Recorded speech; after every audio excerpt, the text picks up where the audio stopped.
Hi everybody, it's great to be back, and this is the final lecture, lecture 9. This time it's on the Passion narrative and the resurrection. The Passion narrative, of course, is about the death of the Lord. And the book that I'm using mainly is this wonderful book. It's a huge book. It's by Raymond Brown, and it's called The Death of the Messiah, 2 volumes, and it came out in 1994. So, on the blurb of that book, it says this: the supreme achievement of a deeply pastoral scholar. Sander Schneider says that. Breathtaking, said Burton Witowski of the Jewish Theological Seminary of the States. And he continued, no one concerned with Jewish-Christian relationships should fail to study his deliberate, sensitive, and nuanced treatment of the trial of Jesus. Brown has once again demonstrated his position as Father, Rabbi, and Teacher of us all. Isn't that beautiful? The Passion narrative, of course, from Gethsemane to the grave, is the longest action section of all the Gospels. Aesthetically, says Raymond Brown, it's captured the attention of dramatists and musicians and artists.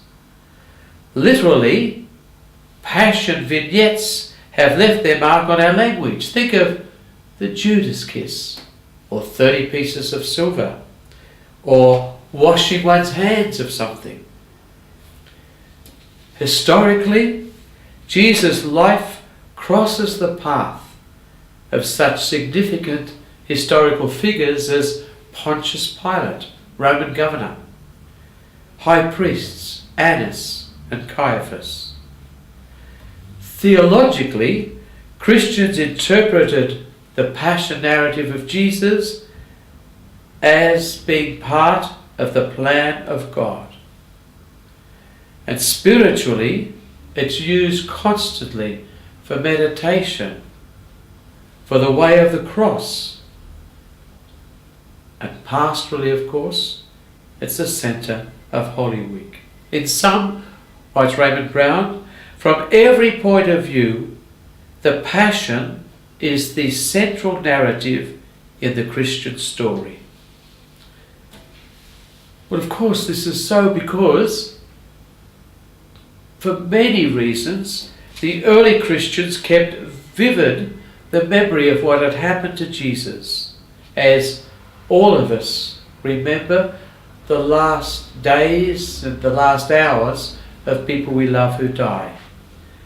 And they searched the scriptures to try to come to some grips of understanding of this enormous catastrophe that had happened to Jesus.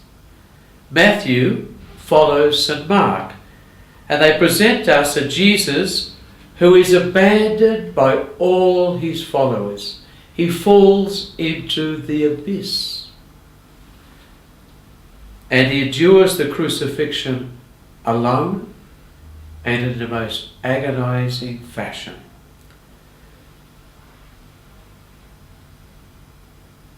The Jewish trial centers on the accusation that he wanted to destroy the sanctuary or the temple. And Jesus is acknowledged as Messiah at that Jewish trial. He's accused of blasphemy there. The Roman trial, however, centers on Jesus as being King of the Jews. And Matthew and Mark frame this whole Passion narrative, with 2 prayers of Jesus. Let this cup pass from me in the Garden of Gethsemane, and my God, why have you abandoned me? As he dies on the cross. And Matthew's theological position is a bit different from Mark. Matthew follows Mark in every episode pretty well, but adds a little bit more especially about Judas, because his concern is who's really guilty for this man's death. Okay, the next thing I'd like to do is to talk about how Jesus his words over the bread and the cup are interpreted in St. Matthew's Gospel. So this is just before the Passion narrative commences. Some people have it as part of the narrative. Well, our synoptic Gospels, Matthew, Mark and Luke, present the Last Supper as the Passover meal. And because they do that, they know very well that it's a special ritual meal. And there's a blessing over the bread at the beginning of the meal. Then the meal goes on and the Paschal lamb is eaten and so on. And at the end of the meal, there is a blessing over the fourth cup of wine. And everybody shares that. The liturgical prayer of that long prayer over the fourth cup of wine is called a thanksgiving prayer. And it has three dimensions. There's thanksgiving, there's remembrance, we remember what's the feast day we're gathered for, and we intercede for the peace of Jerusalem. In the New Testament, there are three different traditions of what happened at the Last Supper when Jesus instituted the Eucharist, as we say. So, they are 1 Corinthians from St. Paul, St. Luke, and then Matthew and Mark. Matthew writes like this: while they were eating, Jesus took a loaf of bread, and after blessing it, he broke it and gave it to them, saying, "Take it and eat, this is my body." Then he took a cup, and after giving thanks, he gave it to them, saying, "Drink all of you, for this is my blood, the blood of the covenant, which is to be poured out for the forgiveness of sins. I tell you, I won't drink of the vine until the day I drink it anew with you in my Father's kingdom."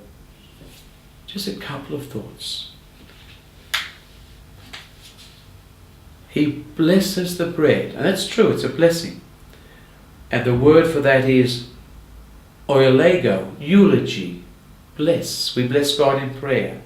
But over the cup, the longer prayer is he gives thanks.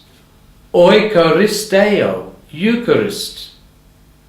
And nowadays we just have one big prayer, a Eucharist prayer, over the blessing of the bread and the wine.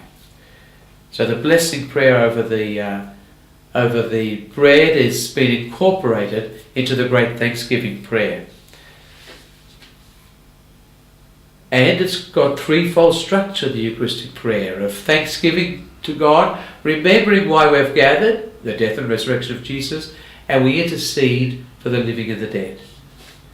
Now, of course, the early Christians understood Jesus' shedding of blood, the blood of the covenant, as a sign of a new covenant.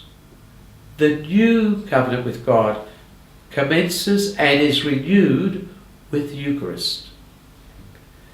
The suffering servant of Isaiah 53 bears the sins of many, and Jesus fulfills this because his death, his shedding of blood, is for the forgiveness of sins.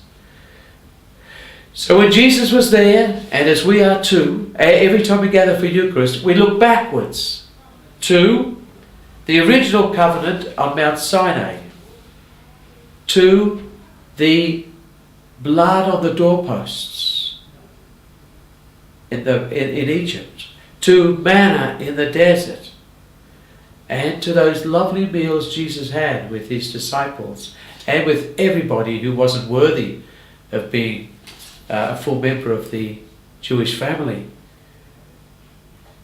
And so we remember all that.